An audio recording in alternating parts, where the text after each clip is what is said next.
Hello everybody and welcome to Early Access Podcast episode 65. I'm your host Angelo and thank you for checking us out again and telling a friend and sharing the podcast. I've gotten a huge bump in viewers over the last couple episodes and I want to thank each and every single one of you. You guys are awesome. So I haven't really played a lot in the last couple days. I tried to play this game, and I'll actually start with this because it came out recently as well. I tried to play this game called Orbit. Now, Orbit is a local co-op only space arcade twin stick shooter. It's currently $7. It's 10% off until the 7th for $6.29. It's got 13 reviews. All of them are positive. It looks really cool. It's got a great pixel animation style. It looks like a multiplayer free-for-all. I went through the tutorial. I was in the middle of trying to record it and I didn't read into it too well, and it is strictly local multiplayer. I still wanted to point it out though because I think it looks really cool. I think it's just really neat. I think there's a lot going on here with it, and I think if you have the people to play this game, it'll be really cool for you. But I don't have anybody to play local multiplayer games with.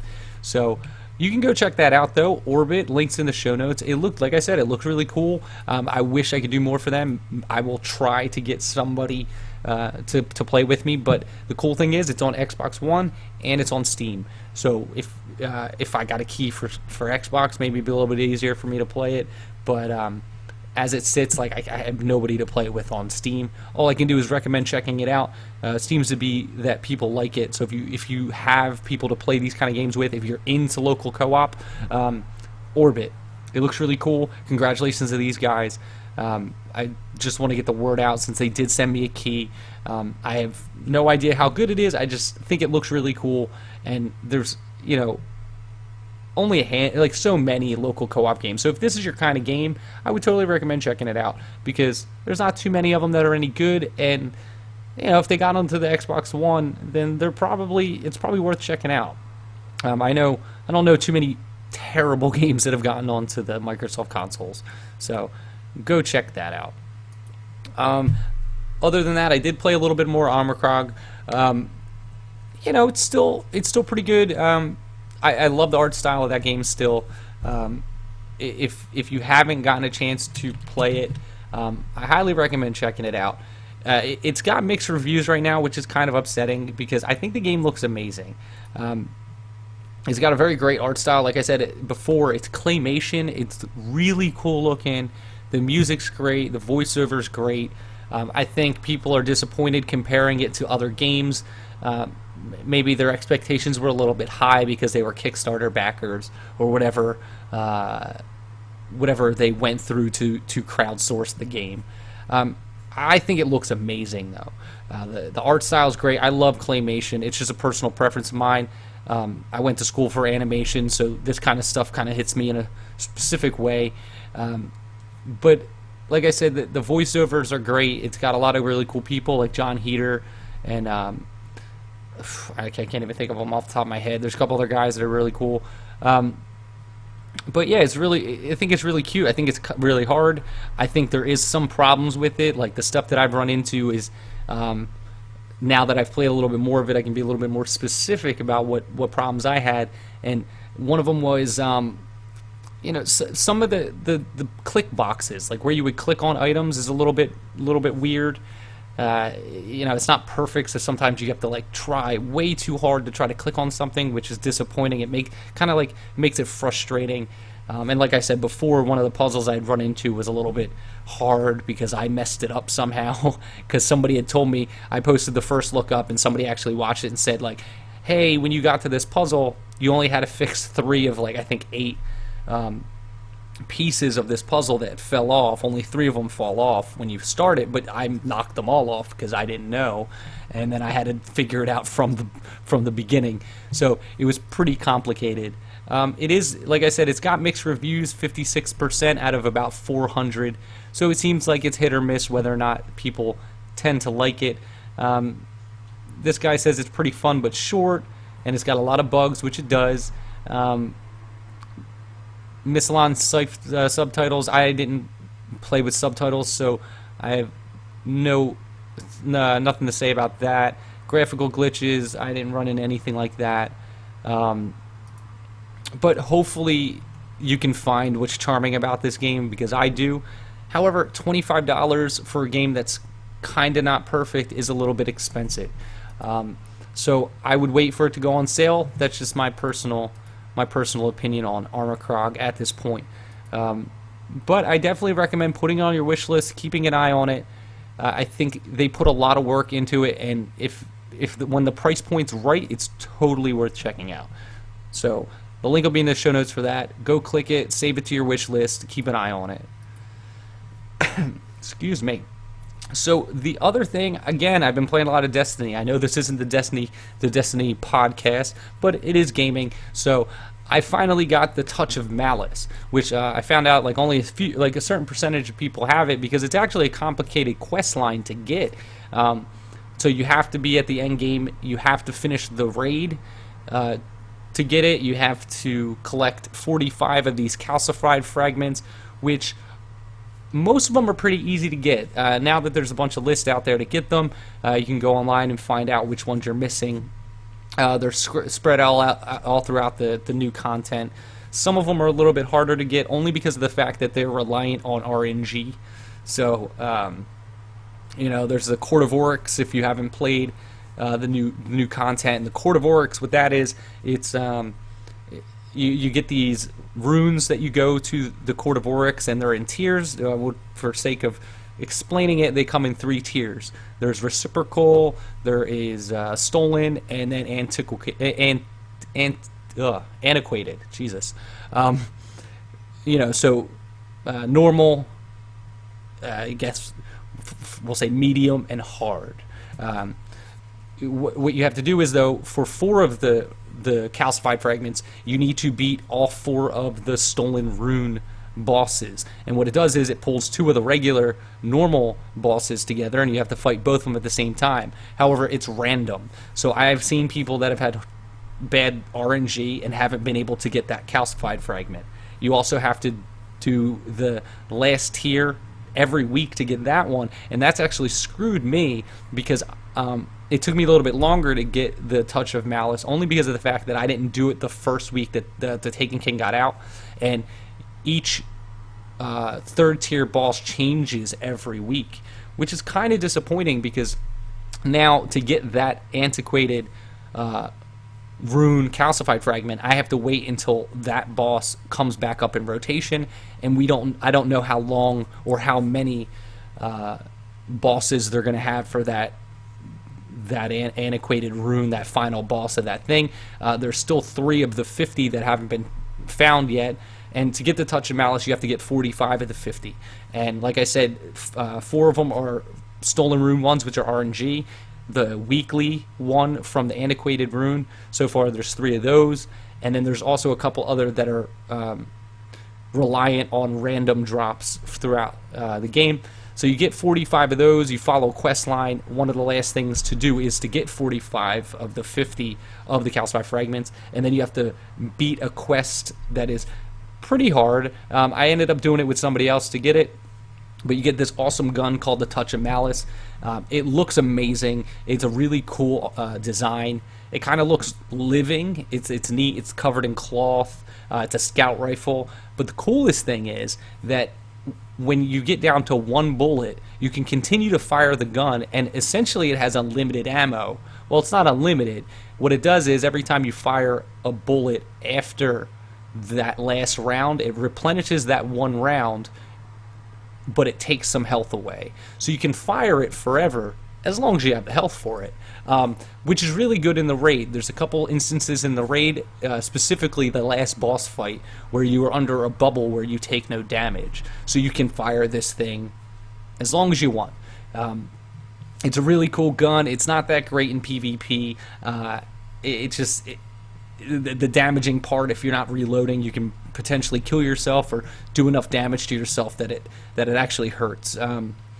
But it's a really cool gun, and I think just for a cool exotic and just to do the quest, it's worth checking out.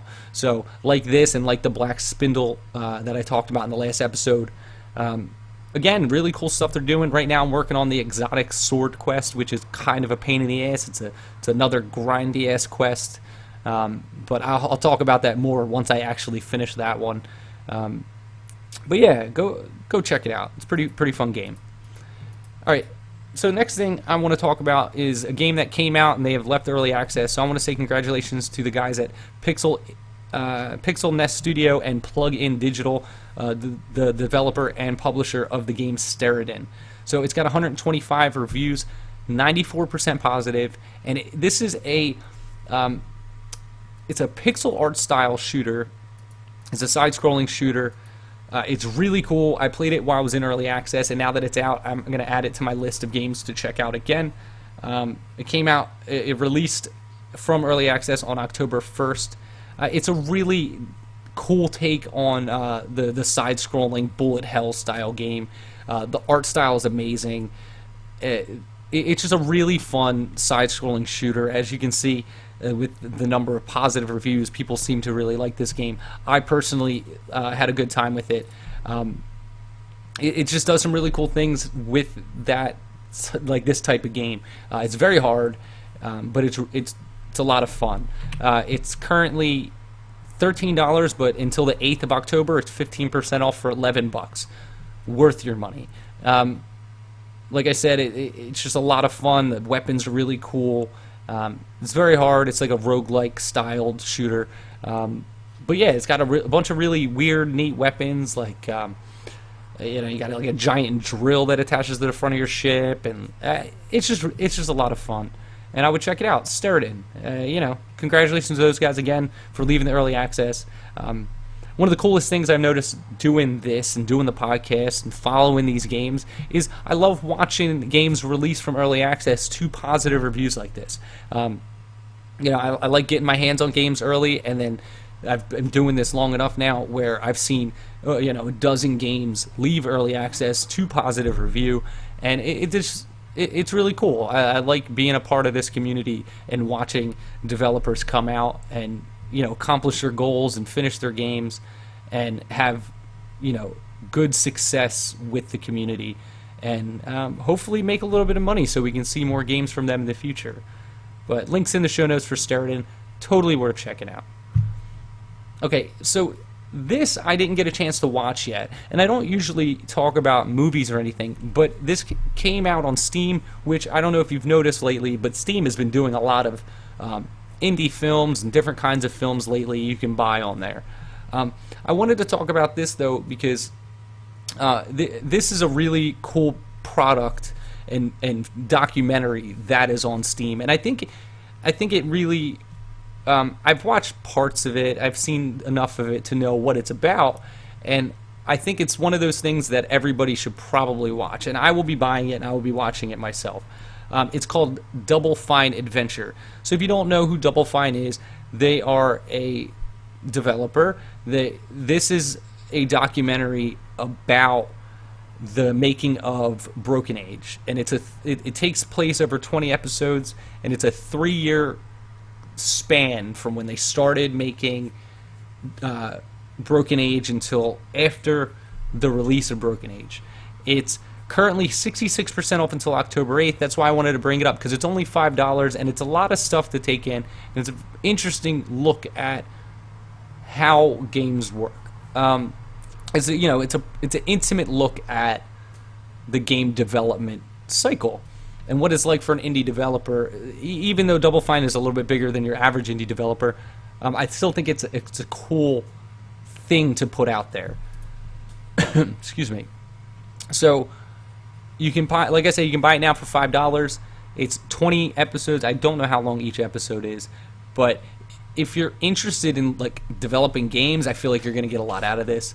It's going to give you a lot to see about like the goings on and the behind the scenes of video games. You can also buy it with the Broken Age and the soundtrack for Broken Age for $15.30. So if you haven't played Broken Age, I think that's a good bundle too. So you can, kind of like after you play it, watch the video, or maybe watch it before. So maybe you get a little bit more insight about like, oh, well, this is interesting, or this is how they did this, and this was going on when they did that. I think it's really cool. It's 720 minutes of documentary content. So go check it out. I think a sight unseen, I would totally watch it. As this person says in the negative review, you can actually go watch it on YouTube for free at 720p. I knew I saw parts of it before, and that's why. So you can find it on their website on YouTube at 720p. However, this is 1080p, and it's all together, and you don't have to rely on being on YouTube. But I would go check it out, especially if you want to chip away at it and watch it like a documentary and maybe learn a little bit something about the game development cycle. Double Fine Adventure, go check it out. Or actually, I will pull the YouTube. I'll put the YouTube link in the show notes as well in case you want to just go watch it for free. That brings us to new releases. I need like some graphics or some sound effects. I need like a MIDI controller so I can just be like ba-doo ba-doo. All right. But I don't have that. So the first game is called Disposable Heroes. It came out October 1st. It's got 7 reviews, 85% positive. It's $7, but 30% off for the next couple days for $4.89, and it's got a soundtrack available for 84 cents. So Disposable Heroes is an adventure indie game, action adventure indie game, and it looks pretty neat.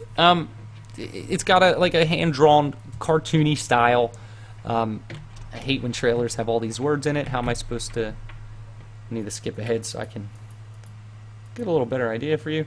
So yeah, it's got a cartoony top-down art style. It looks like a twin-stick, action-adventure slasher, like shooty, slashy game. It's got 2-player co-op. It's also got this side-scrolling element too. This part's like a mine cart racer. It looks cute. It looks like a cute little hand-drawn action-adventure game. Disposable Heroes, October 1st. It's only $5, and it's got a couple of positive reviews. Let's check out a negative review. I was hoping for this game to be like Binding of Isaac, but I was really disappointed. It's incredibly difficult. No rewarding moments spoil the fun. It is early access though, so maybe there's things coming along. It's got a bunch of mini games too, so maybe they're just working on how to get that stuff to come across to the player. But it's single player, co-op, local co-op, full controller support. For $5, go take a look at it. Go support a developer if you like it. All right, this next game is called Starforce 2193. It looks weird. I don't know. It says it's an online turn-based strategy card game for 1 to 5 players. I honestly tried to watch the video earlier, and I couldn't really figure out what was going on. It has no reviews right now. It's $10, but it's 40% off until, let's see, October 8th for $6. It looks like some kind of card game. It reminds me of like, any table, like a tabletop game. I think it's interesting. I like the idea of online, like PC tabletop games. Like I like Settlers of Catan being available to play online. I like all the iPad versions of those kinds of games. Like Hiroshima Hex has an iPad version, which is really good. But again, that's a game that you bring around on your iPad and play with other people. You can also play it online too. And I like the idea of a card game like this, though, that is online. So, if you can convince some other people to buy into it, I mean, maybe it's worth checking out. Maybe it's not. Like I said, I can't really tell from what the pictures and videos indicate. And there's no reviews for me to even like try to read into it to get a little bit more information. But that's available. So, links in the show notes for that one as well. This game said it came out September 15th, but some reason it popped up on my list, and I'm not even going to go over it, so we're going to skip that one. Alright, this next game is another local co-op. It says single player, it's got a single player, but I don't know what that's all about. It's $7, but 25% off again until October 8th for $5.24. It's got 12 reviews. All of them are positive, and it's a 4-player pixel art style brawler, co-op-y, like action game. It's got a bunch of mini games in it. It looks really cool. Apparently there's a built-in drinking game, which I find kind of awesome. So if you have a bunch of friends that like to play these games, again, get them together to play them. I personally don't know anybody that plays local co-op games on a PC. However, I'm sure they exist. Oh, that's cute. There's a little Flappy Bird kind of mini game. There's like a whole bunch of mini game stuff. It looks really cool though. Like, and I wish this kind of stuff was more popular. You know, I shit on local co-op before, and there was a time and place for like couch co-op games and having people hang out and play video games. And my cat's messing with stuff again. So yeah, there was a time and place for this, and it was the Nintendo 64 era. Maybe 360, maybe the Xbox, the original Xbox. I played a little bit of co-op on the 360. Maybe it's just my age and I just don't have time to sit around with friends to play video games. I tend to go out with my friends. I don't tend to come home and sit around and play video games with them. But maybe that's just me. So hopefully there's other people out there that still play these kind of games. Alright, and the last game I got for you guys looks really nice. You know, it's a cute little 3D video game. It's called Epic Showdown. Came out October 2nd. It is $14.99. All the games, the last few games I talked about, are all early access, by the way. But this one is, I'll read the description because it's kind of interesting. Mysterious aliens obsessed with TV reality shows decide to organize his own reality show, Epic Showdown. He gathers the best fighters from all dimensions, universes, and realities to survive in a battle to the death. So it's a single or multiplayer third-person shooter that apparently is a reality show. So it kind of the art style and the way that the game looks, it reminds me of the old South Park shooter, the third-person South Park shooter. I can't remember the actual name of it off the top of my head. But you have mana, you have hit points. The character design's kind of cute. It's a cute little game. It looks cute. I mean, it's got a nice, art style to it. It's pretty cool. However, there's no reviews, so it's one of those things where, again, it's probably mainly a multiplayer game. I know if I check Steam charts right now, no one's playing it, which makes these early access independent multiplayer games kind of hard to do. I can't wrap my mind around why independent developers still attempt to make these kind of games. I know it's a passion project and everything, but you still got to think about the bottom line. And if you're going to spend all this time making a game that no one's going to play or you're not going to be able to sell, I just don't get it from a business standpoint. I understand wanting to do things because you want to do them, but you need to have people playing your game. And making multiplayer games and putting them out on early access, you gotta get lucky. It's like lightning strikes if you think you're gonna sell enough copies to either finish development, if that's what you're trying to do, which I don't like, or if you're trying to just finish your game and move on to another project in the future and try to build an audience.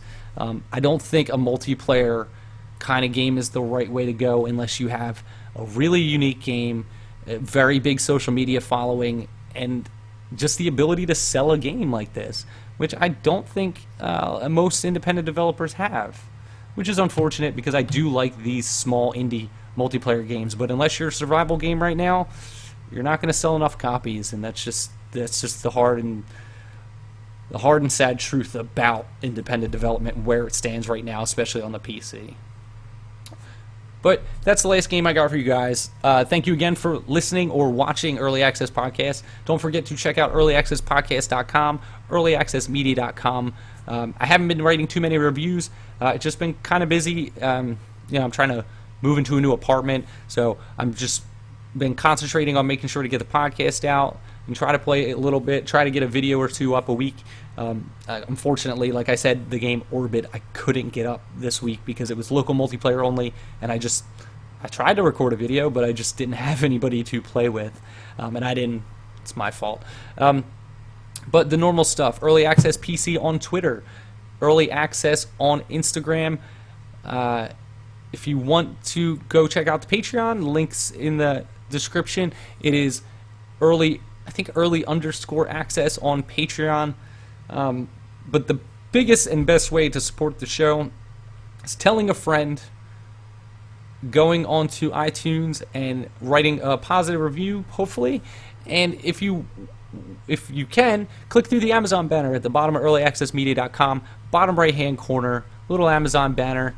If you right-click it, bookmark it, use it whenever you buy anything off of Amazon. Go pre-order Fallout 4, your Call of Duty, whatever, through Amazon. Click through the banner. It really does help out the show. They give us a little kickback. It doesn't cost you anything else.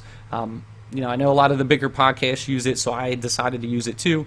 It's a free way to help out the podcast if you are so inclined. But as usual, guys, thank you very much for listening. Please tell a friend. And I hope you had a good weekend, and I hope you guys play a bunch of indie games coming up this week. Go check out the Double Fine documentary. That seems really awesome. I'm going to watch that myself in the next couple days. But until next time, guys, keep playing indie games. You know why? Because video games. Have a good night.